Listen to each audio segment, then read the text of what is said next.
রাধে রাধে, আমি চটপটা ফটফটার বোন। এই একদম মিথ্যে কথা বলবি না, আমি চটপটা তুই ফটফটা।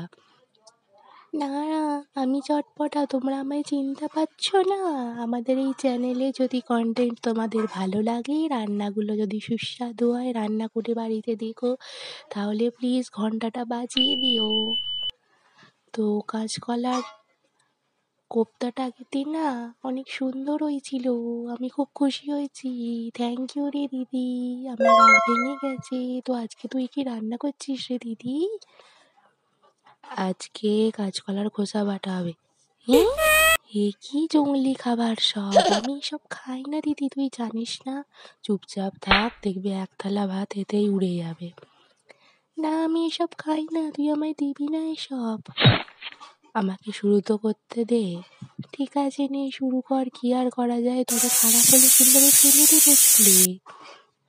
ঠিক আছে, আগে শুরু করতে দে। তো কাঁচকলার খোসা বাটা করার জন্য আমাদের কাঁচকলাগুলোকে ফার্স্টে কেটে নিয়ে প্রেসারে নুন হলুদ দিয়ে সিটি মেরে নিয়েছি 3-4টে। তারপর হাওয়াটা বের করে নিয়ে ওটাকে ঠান্ডা করে নিয়েছি, জল থেকে তুলে নিয়ে কাঁচকলার খোসা থেকে কাঁচকলাগুলোকে আলাদা করে নিয়ে কাঁচকলার খোসাগুলোকে নিয়ে ঠান্ডা করে মিক্সিতে পেস্ট করে নিয়েছি মিহি করে।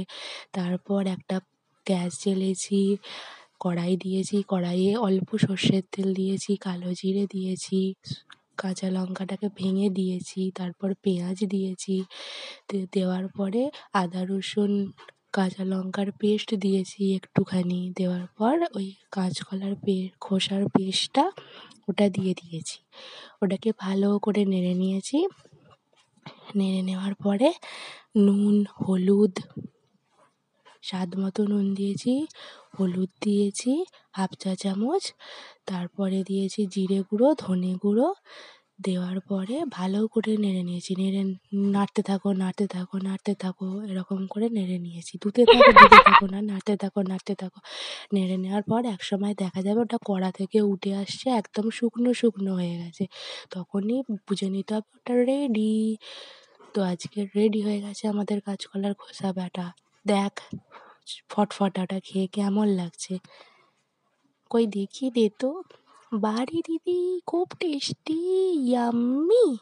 রাধে রাধে।